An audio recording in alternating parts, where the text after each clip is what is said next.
Hello दोस्तों, नमस्कार। मैं प्रदीप आपका स्वागत करता हूं एग्जाम एक्सप्रेस के यूट्यूब चैनल में। इस वीडियो में लेकर का है क्लास 12 का हिस्ट्री, ठीक है। जिसमें पिछले वीडियो में पढ़ाए थे, लेकर का आए थे क्या चीज़, तो मॉडल सेट आए थे, जिसमें टोटल बताए थे कि हम 10 मॉडल सेट करवाएंगे।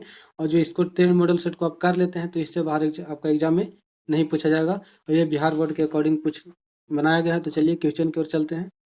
पहला क्वेश्चन है, देखिए यहाँ पे टाइपिंग मिस्टेक है इसलिए पहला इसको मानिएगा। पहला है कि सुमेरियन में सुमेर अभिलेख जो है उसमें नाविक का देश किसको कहा गया है। तो किसको कहा गया, मेलुहा को, मगान को, दिलमुन को, ये इनमें से कोई नहीं। तो किसको कहा गया, आप बताइएगा किसको कहा गया है। तो मगान को कहा गया। ऑप्शन नंबर क्या हो जाएगा, तो ऑप्शन नंबर हो जाएगा नहीं, नाविक का देश जो है सो मेलुहा को कहा गया। ऑप्शन नंबर हो जाएगा क्या चीज, ये हो जाएगा, ठीक है। उसके बाद अगला क्वेश्चन है 2 नंबर कि तौलने की इकाई में सिंधुवासी किस अंक का प्रयोग करते थे। तो किसका करते थे, 4 का, 12 का, 8 का या 16 का। तो आपको पता होगा कि किसका करते थे। तो इसमें जो तौलने की इकाई के लिए जो करते थे, इसमें जैसे आपका 4 भी हो सकता है, 16 भी हो सकता है, लेकिन 4 के गुणज हो सकता है। 16 बोला ना, तो 4 के गुणज यानी कि 4 मारिएगा, सबसे बेस्ट है 16 मार लीजिए। ऑप्शन नंबर क्या चीज, तो डी हो जाएगा, ठीक है। उसके बाद 3 नंबर है कि चंदुरु उत्पाद केंद्र कहाँ है। जो चंद्रो उत्पाद केंद्र है उसमें क्या चीज उत्पाद किया जाता था। तो किस क्या चीज उत्पाद किया जाता था, मोहर, मनका, वस्त्र या मूर्ति। तो किसका चंद्रों लिखना चाहिए था, देखिए चंद्रों लिखना चाहिए था इसको, ठीक है। तो चंद्रों में किसका उपयोग किया जाता था, तो इसको बनाने के लिए यहाँ पे मनका प्रसिद्ध थी, ठीक है। ऑप्शन नंबर हो जाएगा क्या चीज, बी। उसके बाद 3 नंबर है कि अशोक का शासन काल था। तो अशोक का शासन काल कब से कब तक था। तो ऑप्शन नंबर क्या हो जाएगा, तो ऑप्शन नंबर बी डायरेक्ट याद रखिएगा कि 269 से 232 ईसा पूर्व, ठीक है। उसके बाद 5 नंबर क्वेश्चन है क्या जी, 5 नंबर कि अशोक का अभिलेख सर्वप्रथम पढ़ा, यानी कि कब पढ़ा गया था। तो कब पढ़ा गया था, 1845 में, 1833 में, 1837 में, 1850 में, इनमें से क्या चीज होगा। तो देखिए सबसे पहले जो अशोक का जो अभिलेख था उसको पढ़ने के लिए जेम्स प्रिंसप ने पढ़ा था, ठीक है। और वे जो पढ़े थे वे आपका हो जाएगा 1837 ईस्वी में पढ़ा गया था, ठीक ना, ये याद रखिएगा। उसके बाद है 6 नंबर कि मुद्रा राक्षस के लेखक कौन है। तो आपको पता होगा कि कौन हो जाएगा। तो ये डायरेक्ट याद रखिएगा, ये सब आपके लिए बहुत इंपॉर्टेंट है, इसलिए ध्यान से देखिएगा। ये हो जाएगा विशाख दत्त, ठीक है। उसके बाद है अगला नंबर है, उसके बाद है 7 नंबर कि अंग जनपद की राजधानी कहाँ थी। तो अंग जनपद की राजधानी कहाँ थी, ये सब आपके लिए तो आसान हो गया होगा, काय का अंतिम स्टेज में चल रहा है, इसलिए ध्यान से पढ़िए। और जो जितना भी है सब VVI है, क्या चाहिए तो VVI है, इससे बाहर आपका एग्जाम नहीं पूछा जाएगा, ठीक है। उसके बाद 8 नंबर क्वेश्चन बोल रहा है कि द्विज के अंतर्गत कौन कौन है। तो इसके अंतर्गत कौन कौन आते थे। तो प्रथम 2 बार, प्रथम 3 बार, चतुर प्रथम एवं चतुर्थ या इनमें से सभी। तो देखिए द्विज के जो अंतर्गत आते थे वे आते थे ऑप्शन नंबर बी, प्रथम 3 बार में आते थे, ठीक ना। उसके बाद 9 नंबर चैप्टर है, 9 नंबर कि पुरुष सूक्त का उल्लेख किस ग्रंथ में है। तो पुरुष सूक्त का आपका किस ग्रंथ में हो जाएगा, अथर्ववेद, सामवेद, यजुर्वेद या ऋग्वेद। तो आपको पता होगा कि पुरुष सूक्त जो का जो उल्लेख है वो आपका ऋग्वेद है। और ऋग्वेद के कौन मंडल में, तो 10वें मंडल में ही पुरुष सूक्त का उल्लेख है। इससे क्या चीज का पता चलता है, तो ये भी याद रखिएगा कि इससे जाति वर्ण के पता चलता हो। उसके बाद 10 नंबर क्वेश्चन बोल रहा है कि समुद्रगुप्त किस वंश का शासक थे। देखिए बोला गया था कि भारत का नेपोलियन की तुलना किसको किया जाता है, तो समुद्रगुप्त को कहा किया गया था, यह भी याद रखिएगा। और ये जैसे कौन वंश के थे, तो आपको पता होना चाहिए कि ये जो थे से आपका गुप्त वंश के थे, समुद्रगुप्त। देखिए नाम से ही पता चल रहा है कि समुद्रगुप्त यानी कि गुप्त वंश से थे, ठीक है। इसको लक्ष्मी दहित्र कहा जाता था क्योंकि इसके मम्मी जो थी उसका जो ननिहाल हुआ इसका हुआ था लक्ष्मी में, इसलिए लक्ष्मी दहित्र भी इसको कहा गया है।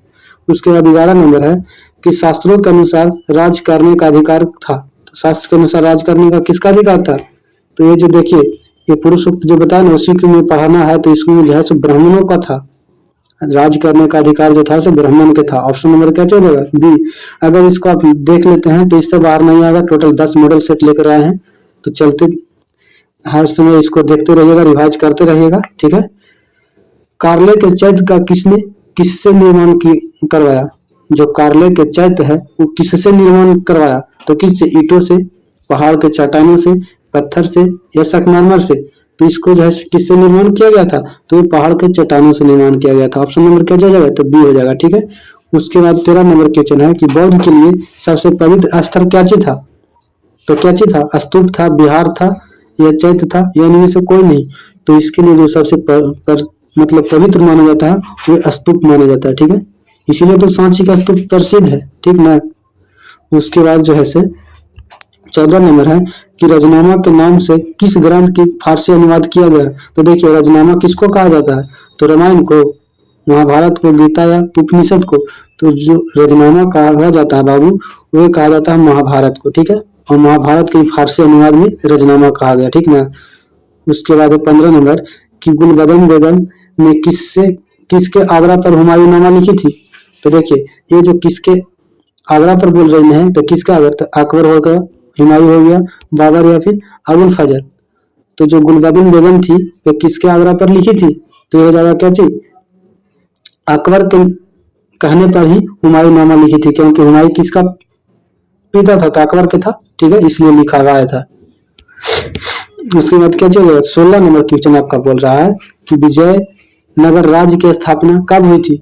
तो ये तो आपको मुंह जबानी याद होना चाहिए कि 1336 ईस्वी में याद हुआ, मतलब इसका स्थापना हुआ था, किसने किया था, तो हरियर और बुक्का ने किया था। ये सब याद रखने की चीज है। ठीक है, ये जो है टोटल वीडियो है, बार बार इस चीज को हम दोहरा रहे हैं ताकि आपका दिमाग भटके नहीं हो। 10 वीडियो से अच्छा है कि एक ही वीडियो को 10 बार देख जाइए। ठीक है, और जो 10 मॉडल सेट है इससे बार आपका नहीं पूछा जाएगा। ठीक है, उसके बाद 17 नंबर है कि विजयनगर का महानतम शासक कौन थे, तो कौन थे, तो कृष्णदेवराय थे सबसे महानतम शासक। इसमें एक बार बता देना चाहता हूँ कि जो विजयनगर के साम्राज्य के जो राजा थे वो अपने आप के अंतिम राय लगाते थे, इसलिए ये भी याद रखिएगा कि राय। ठीक है, 18 नंबर क्वेश्चन है कि अबुल फजल कृति आईने अकबरी में किस शासक का वर्णन मिलता है। तो किसका वर्णन मिलता है, तो आईने अकबरी किसने लिखा था, तो अबुल फजल ने लिखा था।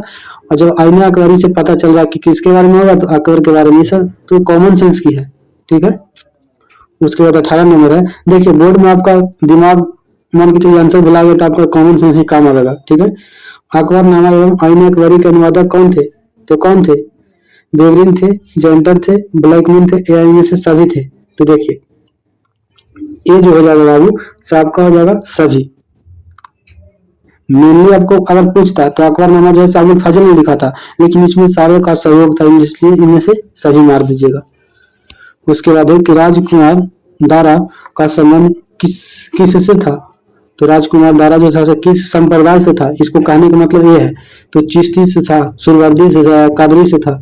तो राजकुमार दारा ये बहुत आपका इंपॉर्टेंट हो जा रहा है, इसलिए याद रखिएगा ये जो है कादरी संप्रदाय से ये बिलोंग करते थे। उसके बाद 21 नंबर है कि सूफी मत की फिरदौसी शाखा, सूफी जो मत है उसका फिरदौसी शाखा निम्न में से कहाँ से पनपी थी। ये आपका लिए मान लीजिए 100% आपका एग्जाम में नहीं पूछेगा तो आपको हमारे चैनल पर आकर डिसलाइक मार के चल जाएगा, ये मेरी तरफ से गारंटी है। ठीक है, ये रट ही जाइए। तो ये जो होगा सर बिहार से, अपने ही बिहार से, जिया हो बिहार के लाला, यही से चमकी थी। ठीक है, उसके बाद 22 नंबर है कि इब्न बतूता किस देश की यात्री थी। इब्न बतूता जो था किस देश का यात्री था, तो मोरक्को का यात्री था। ऑप्शन नंबर हो जाएगा क्या चीज, ये हो जाएगा। देखिए इंजॉय करके पढ़िए, डिप्रेशन में नहीं पढ़िए, कोई फायदा डिप्रेशन में जाने से नहीं, भूल जाइए, अगर अच्छा इंजॉय कीजिए। उसके बाद 23 नंबर है कि मध्ययुगीन यात्रियों का सरताज किसे कहा जाता है। मध्ययुगीन बोल रहा है ना, तो किसके कहा जाता है, अल्ब्रूनी, मार्को पोलो, बर्नियर या इब्न बतूता। तो जो है मध्ययुगीन यात्रियों का जो ताज है वो कहा जाता था मार्को पोलो को। ऑप्शन नंबर क्या हो जाएगा, तो बी हो जाएगा। उसके बाद 24 नंबर है कि हुमायूं के दरबार में कौन सी अफ्रीकी यात्री भारत आया था। तो हुमायूं के दरबार में कौन सी बोला था, अफ्रीकी बोलाना है, तो अब्दुल रज़ाक, अल्बरूनी, बर्नियर, इनमें से कोई नहीं। तो कौन हो जाएगा, तो हो जाएगा से इनमें से कोई नहीं। ठीक ना, हुमायूं के दरबार में कोई ऐबे नहीं किया था, ये आपको डायरेक्ट याद रखना है। क्या कि हुमायूं का तो ऐसा ही बेचारा को दौड़ दौड़ के शेर शाह सूरी ने मार दिया, पानी में कुदा के, इसलिए इसके दरबार में कोई नहीं आया था। अगर कहानी पढ़ेंगे तो आपको तो मजा आ रहा होगा सब क्वेश्चन बनाने में। तुजुक ए जहांगीर की रचना किसने किया था, तो तुजुक ए जहांगीर की रचना किसने की थी, तो किसने किया था, ये जहांगीर ने किया था। ऑप्शन नंबर सी हो जाएगा। ठीक है, उसके बाद 26 नंबर क्वेश्चन है, 26 नंबर कि अकबर का बरीज था, मतलब अकबर का बरीज कौन था, इसके मतलब ये था। तो बरीज का मतलब जो होता है इसे देख रेख करने वाला होता। तो बैरम खान, जहां बैरम खान आ गया इसका नाम ना ऐसा हो नहीं सकता। देखिए इसका मेन जो कहानी है बाबू, आपका अकबर जब 13 साल की उम्र में था तो इसी समय जो है हुमायूं इसको पीता था, ठीक ना। तो शेरशाह सूरी ने इसको हत्या कर दिया था। उसी दौरान जो है हुमायूं ने इसको वचन दिया था बैरम खान को, बैरम खान इसका सेनापति था, कि हमारा जो बेटा है अकबर उसका जो है संरक्षण तुमको करना है, इसलिए इसको बरीज कहा गया, ठीक है। और अंततः इसका जो है अबुल फजल बैरम खान का जो है कत्ल कर दिया गया था। उसके बाद 17 नंबर है कि कॉर्नवालिस कोड बना था। तो कॉर्नवालिस कोड कब बना था, जो है 1793 में बना था। ऑप्शन नंबर बी हो जाएगा, ठीक है। 28 नंबर क्वेश्चन बोलता है आपका कि जमींदारी प्रथा भारत के किस राज्य में लागू हुआ था। तो जमींदारी जो प्रथा से किस राज्य में लागू हुआ था, तो ये होगा से बंगाल में। सबसे ज्यादा जो युद्ध हुआ था बहुत से स्टार्ट बंगाल से हुआ था, लेकिन बंगाल से क्यों, आपका कहना का मतलब है बंगाल से क्यों हुआ। देखिए बंगाल जो है नदियों का संगम पर है, वहां पे जितना भी ऐसे नदी में जाकर जो मलबा जाती है वहां पे जाना होता है, और इसी के कारण वहां पे उपजाऊ बहुत ज्यादा मिट्टी बन जाती थी, ठीक ना। इसी के कारण सारा जो अंग्रेज था, अनेक प्रकार के जो शासन आए वो यहाँ पे राज करना चाहते थे, ठीक है। उसके बाद 29 नंबर है कि 1857 के विद्रोह के समय भारत का गवर्नर जनरल कौन थे। तो 1857 के विद्रोह में, तो इससे आपका 4-5 क्वेश्चन पूछता है कि 1857 का विद्रोह कहाँ से हुआ था। तो सबसे पहले याद रखिएगा मेरठ से हुआ था, ठीक है। किसने किया था, तो मंगल पांडे ने किया था। कब हुआ था, तो 10 मई को हुआ था। पटना से किसने किया था, तो पीर अली भी याद रखिएगा। बिहार से बोलेगा तो जगदीश कुंवर से याद रखिएगा, जगदीशपुर से। इससे ज्यादा आपको नहीं पूछा जाएगा, ठीक ना। तो 29 नंबर बोला है, तो ये कच्चे बोला था, यहाँ के जो गवर्नर जनरल थे वे थे कैनिंग। ऑप्शन नंबर होगा बी। उसके बाद 30 नंबर है कि कैनिंग से ठीक पहले भारत का गवर्नर जनरल कौन थे। तो देखिए यहाँ पे मजा आएगा कि कैनिंग से जो पहले था उसी ने भड़काऊ कर दिया था, और उसी के कारण जो हुआ था उसे क्या चाहिए था, 1857 की क्रांति हुआ था। लेकिन इससे पहले जो गवर्नर जनरल थे वो तो लड़ाई से पहले ही भाग गए, लेकिन पिटा गया बेचारा कैनिंग वाला। तो कुछ इससे पहले वाला ना, इससे पहले वाला कौन होगा, तो डलहौजिया का जब नाम ना ऐसा हो सकता है, डलहौजी ने तो सब कुछ रचा अभी भारत में, इसलिए डलहौजी जगह ऑप्शन नंबर का जो है बी। लेकिन डलहौजी में कुछ अच्छा काम भी किया था, जैसे 1853 ईस्वी में रेल का शुरुआत भी इसी ने किया था, डाक का भी शुरुआत इसी ने किया था, कुछ सही काम भी किया था, ठीक है। उसके बाद 31 नंबर है कि प्लासी की लड़ाई किसके किसके बीच हुआ था। तो किसके किसके बीच हुआ था, कैसे बोला प्लासी की लड़ाई में, तो जो है रावट कलाई और सिराजुद्दौला, ये ऑप्शन नंबर 1 ही सही है। देखिए रावट कलाई और सिराजुद्दौला, ठीक ना, यही मान लीजिएगा। सिराजू और सिराजुद्दौला में अंतर है, इसलिए ऑप्शन नंबर ए याद रख लीजिएगा, ठीक है। ऑप्शन नंबर बी 32 है कि बंगाल का सर्वप्रथम गवर्नर कौन थे। गवर्नर जनरल नहीं पूछ रहा, गवर्नर पूछ रहा है, ठीक ना। तो सर्वप्रथम कौन है जाने, से रावट कलाई। उसके बाद है सिराजुद्दौला के बाद बंगाल का नवाब कौन बना। तो सिराजुद्दौला के बाद किसने, देखिए अंग्रेज ने क्या चीज के साथ साजिश किया और उसके बाद मीर जाफर को बना दिया था, ठीक ना, मीर जाफर को बना दिया गया था। ऑप्शन नंबर बी हो जाएगा। उसके बाद है 34 नंबर कि गेटवे ऑफ इंडिया का निर्माण कब हुआ था। तो गेटवे ऑफ इंडिया का जो निर्माण हुआ था, इंडिया गेट का नहीं पूछ रहा है, गेटवे ऑफ इंडिया पूछेगा। गेटवे ऑफ इंडिया कहाँ है, तो मुंबई में, ये भी याद रखिएगा, बहुत कंफ्यूजन इसमें। यही सब जो है आपका नंबर बढ़ा के ले जाएगा, ठीक ना। तो हो जाएगा 1911 ईस्वी में, ठीक है, 1911 ईस्वी में। अगर ऑप्शन 1911 न रहे, 12 रहे, तो 1912 ही टिक कीजिएगा, 1911 है तो 11 टिक कीजिएगा। ये नहीं कि इंडिया गेट ऑफ इंडिया में आपको फर्क नहीं बुझा रहा तो वहां पे गलत मरा कर चलाइएगा, ठीक है। गांधी जी ने अहमदाबाद से दांडी यात्रा किस लिए किया था। तो किस लिए किया था, तो जो किया था क्या जी, असहयोग आंदोलन के कारण, इरविन समझौता के लिए, नमक कानून तोड़ने के लिए, इनमें से कोई नहीं। तो देखिए अहमदाबाद से जो दांडी यात्रा हुआ था कब हुआ था, तो 1929 या 30 मानिएगा, डायरेक्ट मानिए 1930 में हुआ था, ठीक ना। वहीं से जो है इन्होंने नमक कानून को तोड़ने के लिए किया था, ठीक ना। वहीं से अपना नमक बनाए, और इसमें देखिए स्टार्टिंग हुआ था 78 वो अनुयायियों के साथ, यानी कि 78 वो उसमें पहले भाग लिए थे। उसके बाद लाखों किलोमीटर चलने के बाद बहुत सारे नेतृत्व करने लगे थे। उसके बाद जो है 36 नंबर कि गांधी इरविन समझौता कब हुआ था। गांधी अरविंद जो समझौता हुआ था वो कब हुआ था? तो कब हुआ था? 1931 में, याद रखिएगा 1931 में, ठीक है। 1942 में कहा हुआ था? तो 1942 में भारत छोड़ो आंदोलन हुआ था, ठीक है। 1940 में आपका जो है पृथक राज का मान गया था, यानी कि पाकिस्तान का, यहीं पे मांग हुआ था, ठीक है ना। 1930 में तो जस्ट बनाया कि दांडी यात्रा हुआ था। उसके बाद है 37 नंबर कि दूसरा गोलमेज सम्मेलन कब हुआ था? तो दूसरा गोलमेज सम्मेलन कब हुआ था? क्या बताइएगा? दूसरा जो है गोलमेज सम्मेलन कब हुआ था? तो ऑप्शन नंबर बी हो जाएगा 1931। इसी में तो गांधी समझौता हुआ था और 3 गोलमेज सम्मेलन हुआ था, 30, 31 और 32, लेकिन गांधी जी जो है सेकंड वाला में ही भाग लिए थे। उसके बाद है 38 नंबर कि मारो फिरंगियों का नारा किसने दिया था? मारो फिरंगियों का नारा किसने दिया था? तो भगत सिंह, मंगल पांडे, बोस या गांधी जी?